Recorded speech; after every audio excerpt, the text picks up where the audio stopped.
जिला निजामाबाद के बोधन के गांव हंसा में होली के जश्न का एक ऐसा अंदाज देखने को मिलता है जो रिवायती रंगों से हटकर है। यहां देहाती एक दूसरे पर घूंसों की बरसात करते हुए होली मनाते हैं। बरसों कदीम इस रिवायत के तहत सैकड़ों मर्द दो ग्रुप्स में तकसीम हो जाते हैं और एक रस्सी के दोनों जानिब खड़े होकर एक दूसरे पर मुक्कों और घूंसों से हमला करते हैं।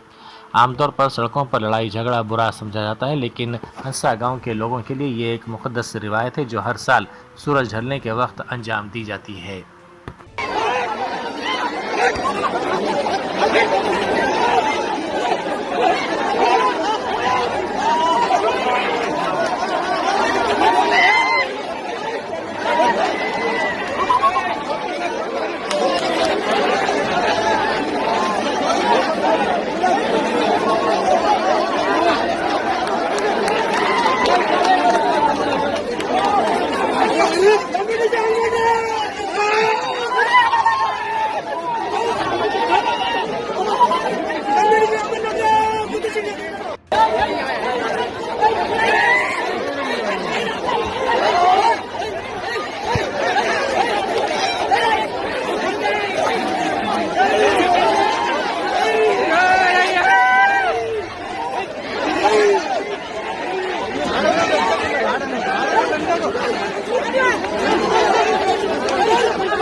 Germanton super speciality hospital national award winner doctor Mir Jawad जार Khan, German trained senior orthopaedic surgeon and director, माहिर डॉक्टर्स डॉक्टर वासिफ आजम और डॉक्टर भारवी चंदूरी, सीनियर कार्डियोलॉजिस्ट और दीगर डॉक्टर्स नुमाया खिदमत अंजाम दे रहे हैं। Robotic surgery, advance cath lab, MRI, operation theatre, ICU, 2D ultrasound जैसी सहूलियात से आरास्ता कॉर्पोरेट लेवल हॉस्पिटल। वाजबी फीस में हर मर्ज से शिफायाबी के लिए Germanton super speciality hospital, Attapur,